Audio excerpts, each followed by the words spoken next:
everyone, and welcome back into the Everyday Strength Podcast. I'm your host, Anthony Hagley. In today's episode, we're diving into performance supplements and performance supplements that actually work and move the needle on enhancing your performance. To set the stage a little bit, the supplement industry is a $40 billion a year industry. And the truth is that most of the supplements out there don't work. There's a lot of money in this industry, and there's a lot of information out there that's just not true. And a lot of people waste a lot of money, and they spend a lot of time and effort on things that don't really do what they claim to do. So today, I want to break down the handful of supplements that, in my opinion, actually deliver the results. What to watch out for when you're buying supplements, and how you can set some realistic expectations when taking certain supplements and what to expect from those. So to give a little bit of a backstory here, this is my bread and butter. This is, supplementation, supplements themselves is how I got into the world of fitness. Okay. I started off through Muscle and Fitness magazines. Obviously, every other page, there is an ad for a supplement company. Their newest protein, their newest pre-workout, their newest testosterone booster. And so that's really what got me, I was ill-informed at the time, but that's what kind of got me into this. I always thought that supplements were the go-to, the thing that you needed to really put yourself over the edge, to really look like Jay Cutler or Ronnie Coleman. And then fast forward 10 years from then, that's my first job in this fitness industry was through working at supplement stores. I slung supplements for better part of 6 or 7 years, worked up, I managed a couple different locations. And so supplements are where I started in fitness. And over time, I was selling supplements. Obviously I made money off of supplements, but I really started to have that scientific lens for looking at supplements and what really worked, what really didn't.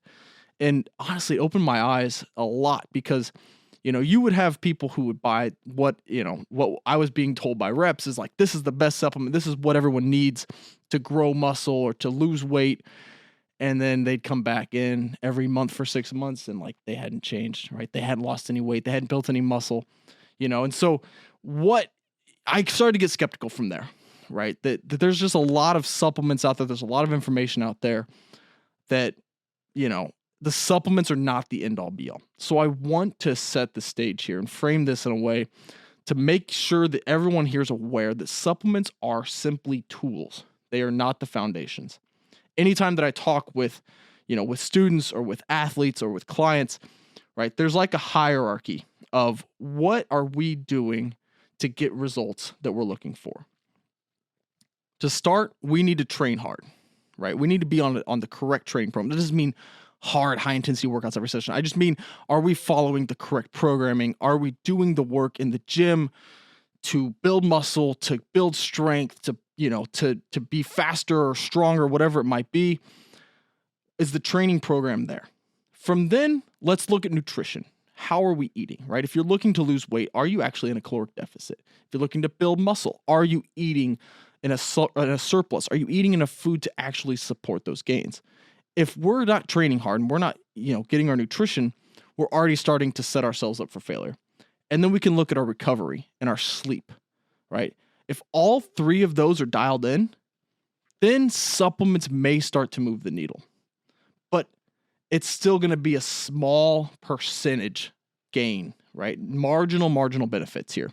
And I will talk through kind of my short list of supplements here in a minute, but I just want to, I want you to be aware that supplements are like that last little icing on the cake. If we don't have the flour and the eggs and the sugar, then the sprinkles that go on top, it's not going to do much for us. We don't have a cake if we don't have all the other ingredients that are needed. So let's talk through, kind of cutting through the noise today, and let's start to focus on what actually is going to give you adequate return on your investment, especially for the everyday athlete. Now, these supplements work for a high-level elite competitive athlete, but then also there's a lot of carryover to the everyday athlete as well. So I want to talk through kind of my core tier to begin, and those are the supplements with a strong amount of evidence. The first and top of the list here is going to be creatine monohydrate. Okay. Creatine naturally occurs. It's in the body. Our bodies make it, and it's stored as phosphocreatine inside the muscle. How the supplementation works is it helps to support rapid ATP regeneration during those high intensity, exhaustive type efforts. And it works through increasing those stores of phosphocreatine inside the muscle, which then equals faster ATP synthesis. Okay, so creatine helps to support strength, power, muscle mass. But there's another little element here that I think has kind of pushed creatine beyond just a sports or a performance enhancing supplement, because there's a lot of data that's emerging on brain health, on cognitive function, and even some mood and depression out there. So there's a lot of strong evidence for taking creatine. Over 500 studies have been published. It's by far the most widely studied supplement ever in sports nutrition. So there's a lot of studies and meta-analyses and reviews that have shown consistent improvements in strength and lean mass secretion and high intensity performance. And this is going to help to support the everyday athlete, the strength athlete, the bodybuilder, the hybrid athlete who's looking to be strong but also be able to recover from their runs and their endurance and conditioning work. Even older adults. So as we get into 50, 60, 70 years of age, there's some evidence that shows that it may actually be beneficial for the older population as well. And then especially people who do not eat meat.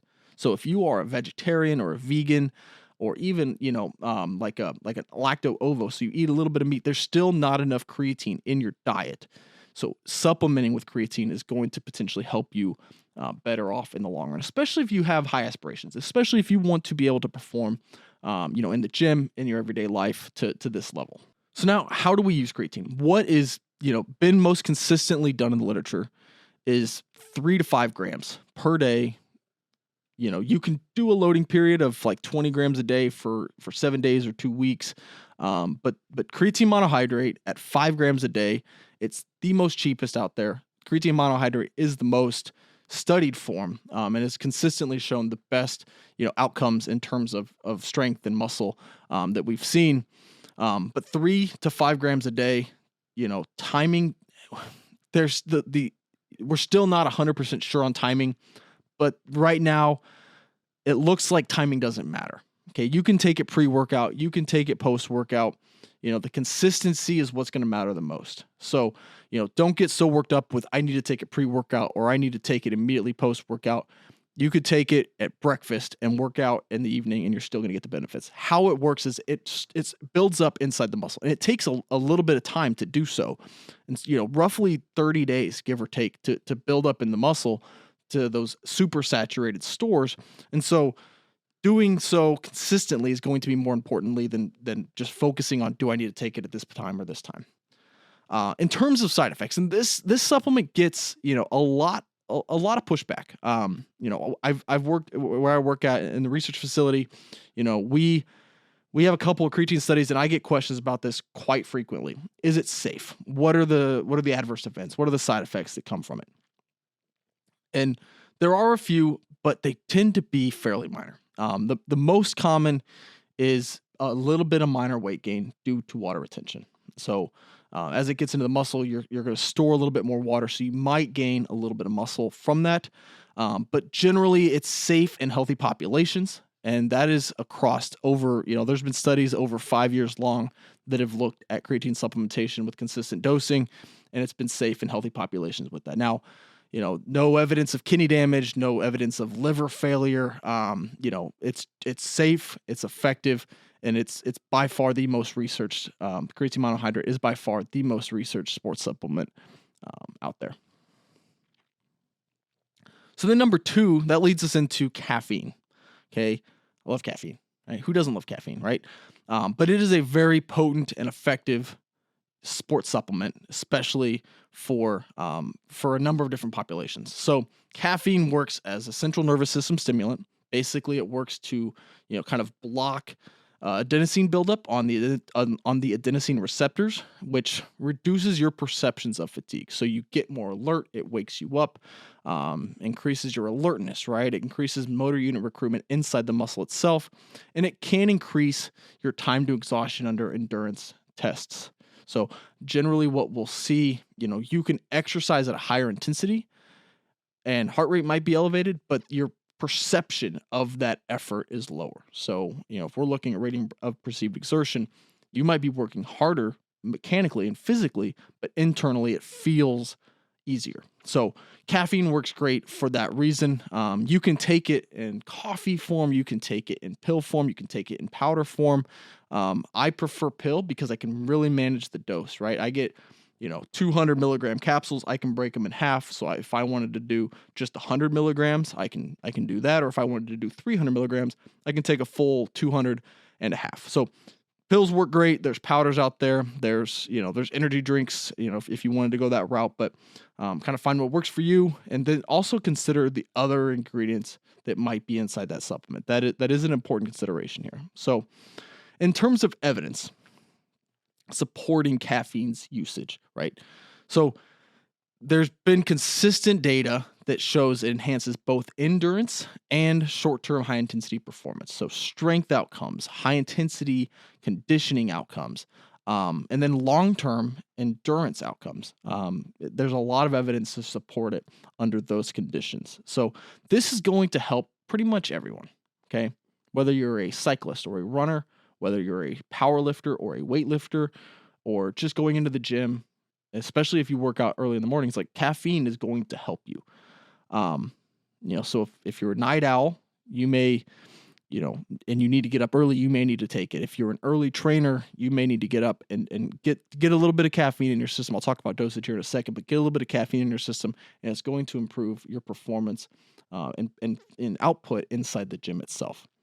So now, how do we use this? Okay, the literature is going to talk about 3 to 6 milligrams per kilogram of body weight, taken about 45 to 60 minutes before exercise. And that's great. But what does that actually mean? Okay, so for your kind of general, 180 pound male, 250, 400 milligrams, that's kind of what that equates to.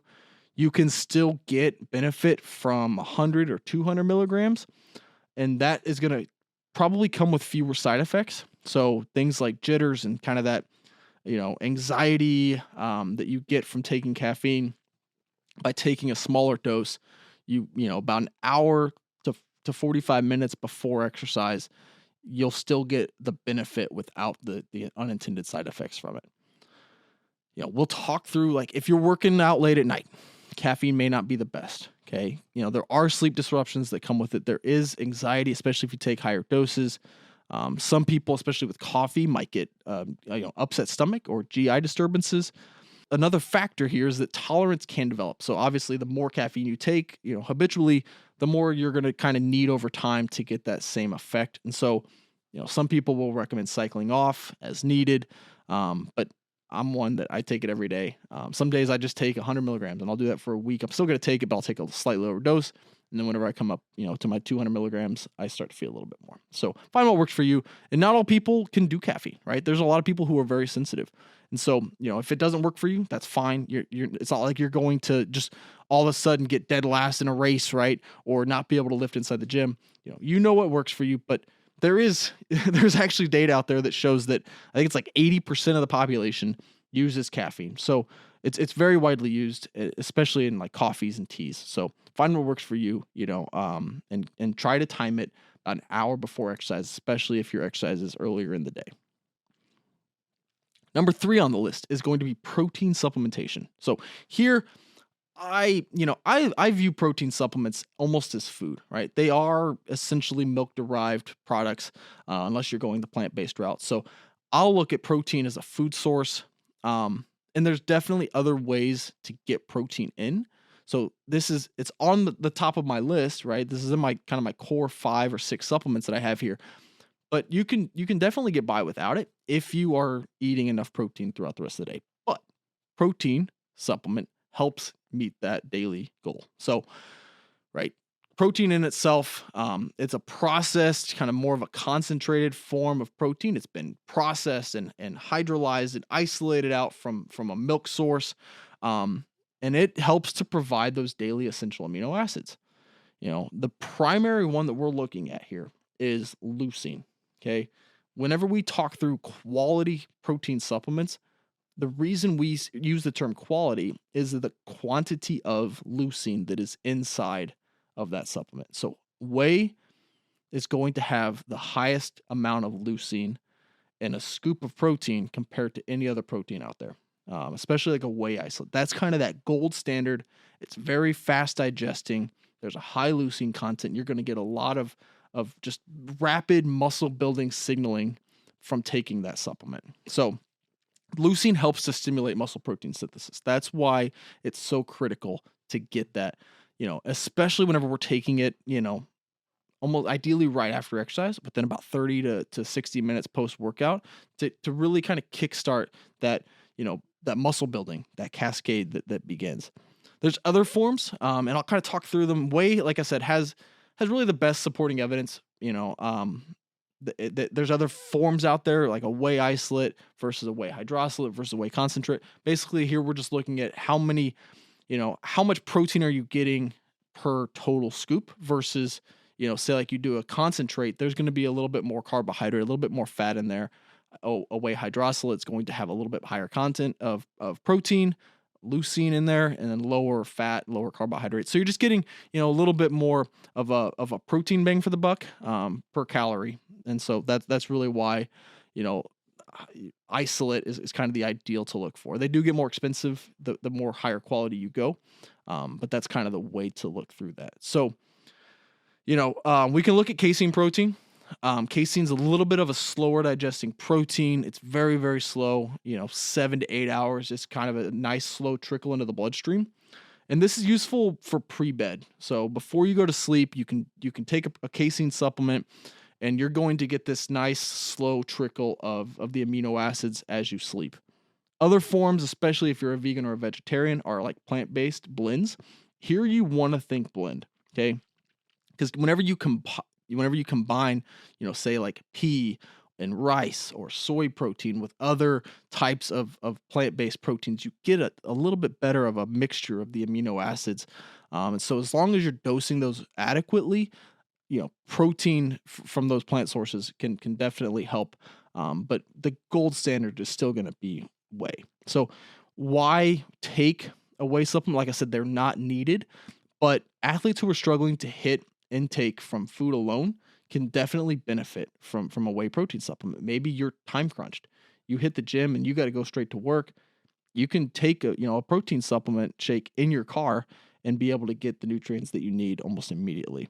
So vegetarians and vegans are probably at a higher need here, especially because they're just not getting the same quality as they get from a meat source. So, but busy professionals, calorie restricted dieters, people who need to get protein in without a lot of extra calories, shakes are definitely a good way to go here. So target for this type of supplement here, we're looking at 20 to 30 grams per serving. You can even go up to 40. You can maybe do 2 scoops.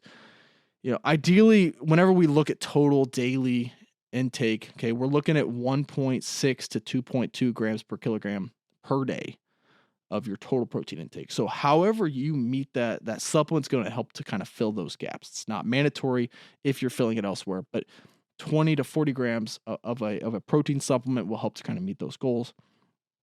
Again, side effects here, like they're generally safe. You might have some GI issues. Some people are lactose intolerant, so they might need to go with a higher quality or might need to go with more of a plant-based. But they're generally pretty safe. And just so long as you're making, kind of tested products, informed choice, NSF, informed sport, those types of supplements, you're getting a clean, supplement that what's inside of it, which I'll talk about knowing, kind of what's inside your supplements here in a minute. Number 4 on my list is beta-alanine. So beta-alanine is, essentially a non-essential amino acid that combines with histidine to form carnosine inside the muscle. Now, whole lot of words there, right? Basically, it buffers hydrogen ions, acidic hydrogen ions, and delays fatigue during anaerobic efforts. So there's a lot of evidence to show that it improves performance, especially in bouts that last about 1 to 4 minutes of really high intensity effort. So sprinting, rowing, combat sports, even think like CrossFit and high rocks and other types of high intensity races. There's a lot of support for those types of events. Anytime you're doing something with repeated intervals, okay?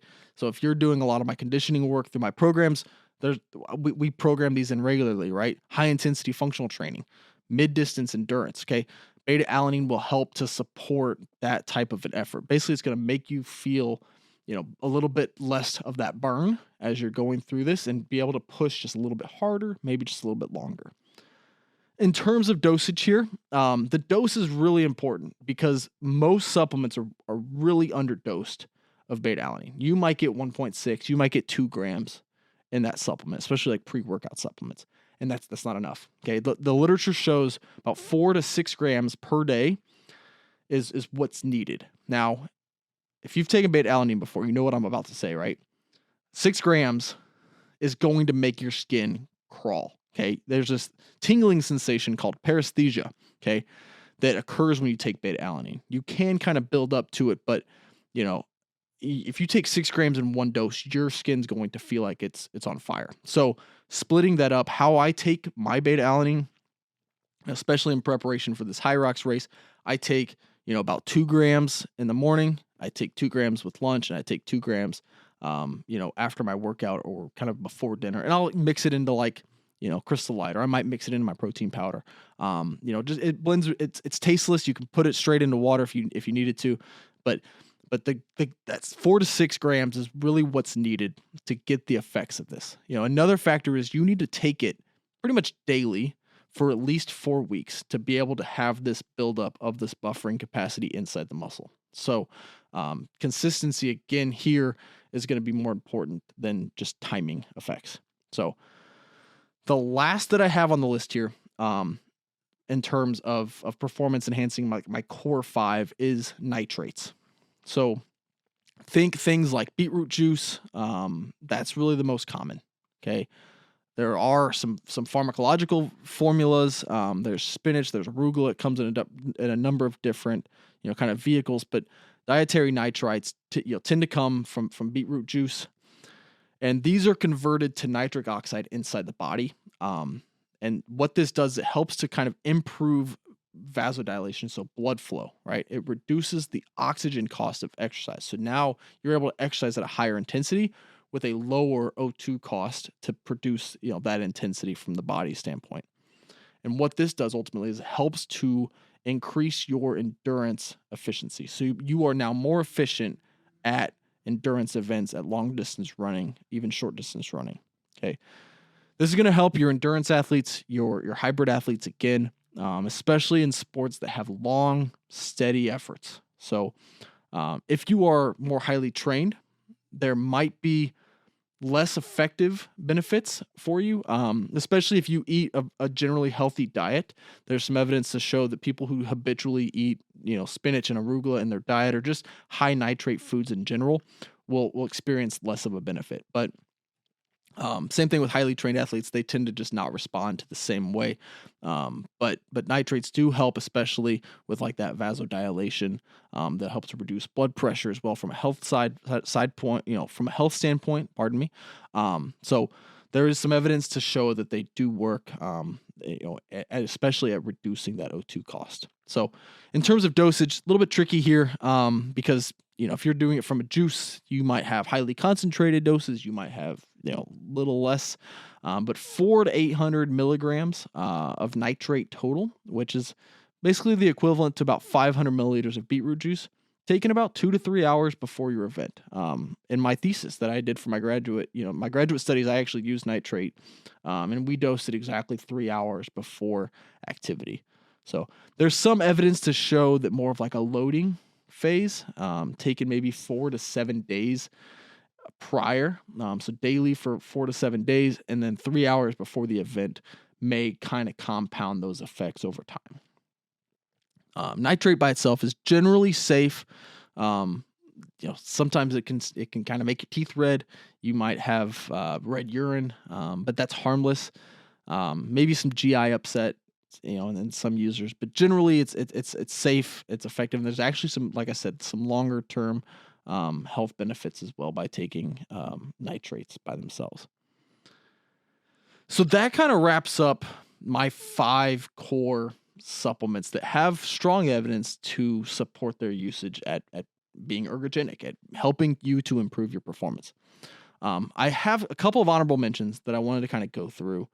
That there's some evidence out there, but maybe not for everyone, or maybe certain use cases, and then also some that just maybe we need to think twice before we take those. So sodium bicarbonate, this is one that I'm starting to change my tune on. I've spoken with several people, I've listened to several people discuss taking sodium bicarb, and I've read a couple papers that are using different formulations. So sodium bicarbonate is basically baking soda. Okay, it's an alkaline salt. It helps to buffer that acidity, especially during intense exercise, by raising extracellular pH, which then counteracts that hydrogen ion accumulation inside the body, and then ultimately delays fatigue. So there is some strong support, especially for high intensity intervals, sprint sports, CrossFit, high rocks, and it may actually work synergistically with beta alanine because you get the intracellular and the extracellular buffering capacities here.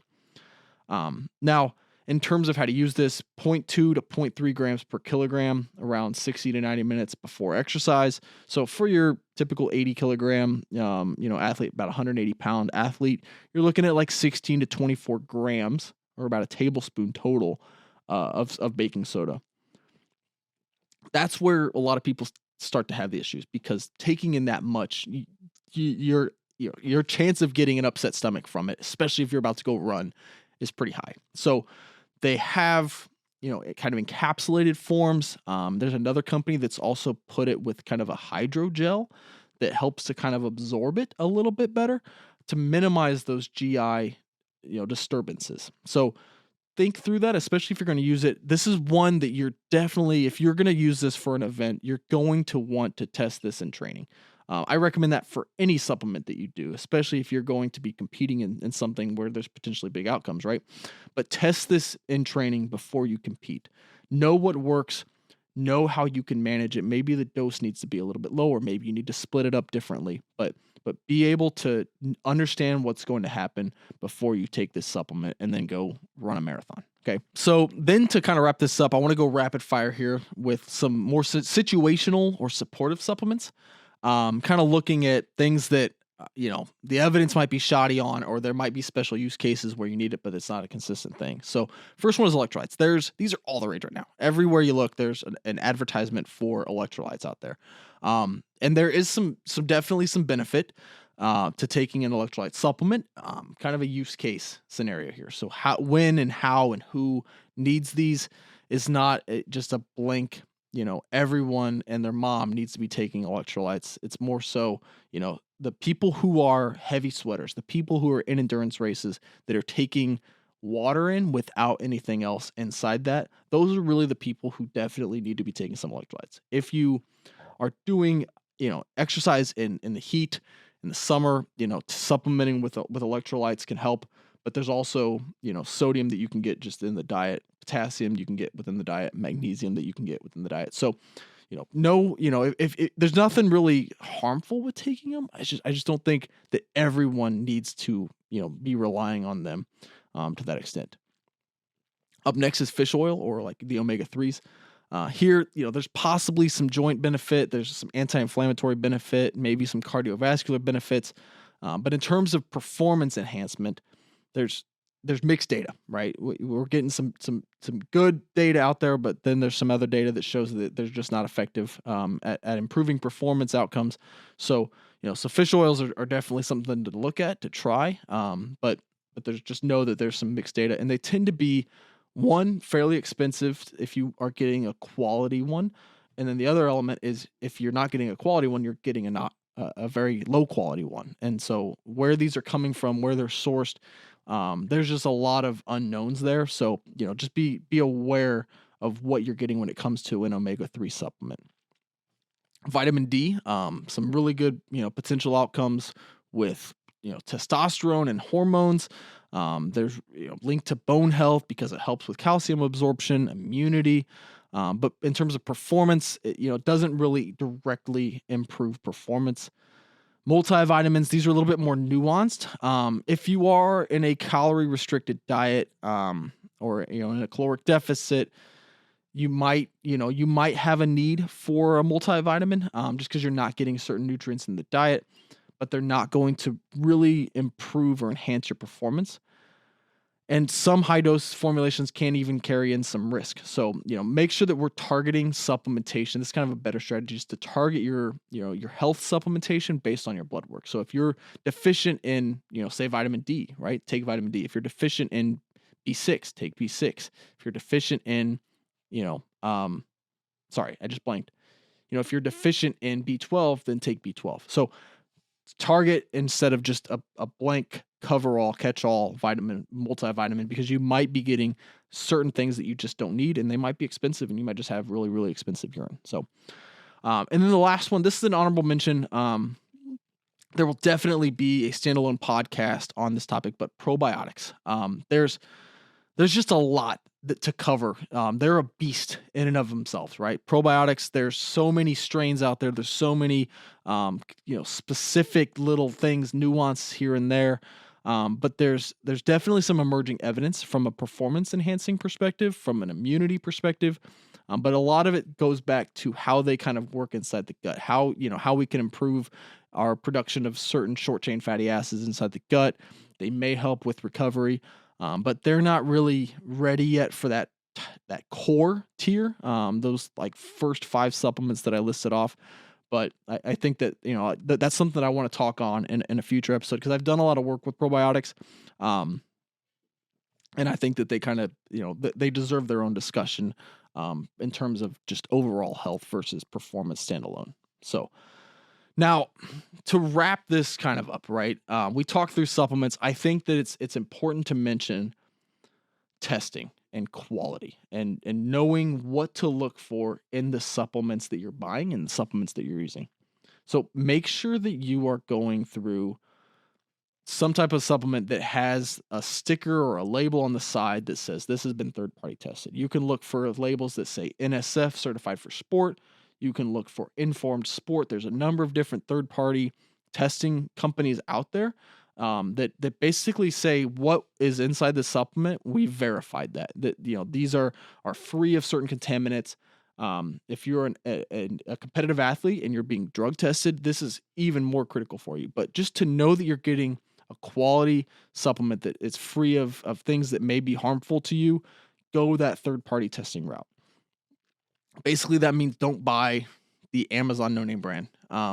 Just because it's half the price or a third of the price, there's still definitely some benefit to getting something that what's inside that supplement. And that leads into like the proprietary blends. There's definitely knowing what the dosage is, knowing what the products are, because you might see a 3-gram blend, but then 20 different ingredients are kind of thrown into this, blood flow blend, right? Well, what's the active ingredient there? They might have put a really cheap arginine product, right, at the top of that, and that was 2.5 grams. And there's 19 other, little ingredients that have been tossed in that don't do anything. So, no proprietary blends. Make sure that you're seeing everything that's been listed out, going through established companies with quality control, and try to avoid just, red flag claims, right? Miracle claims, things that might be banned or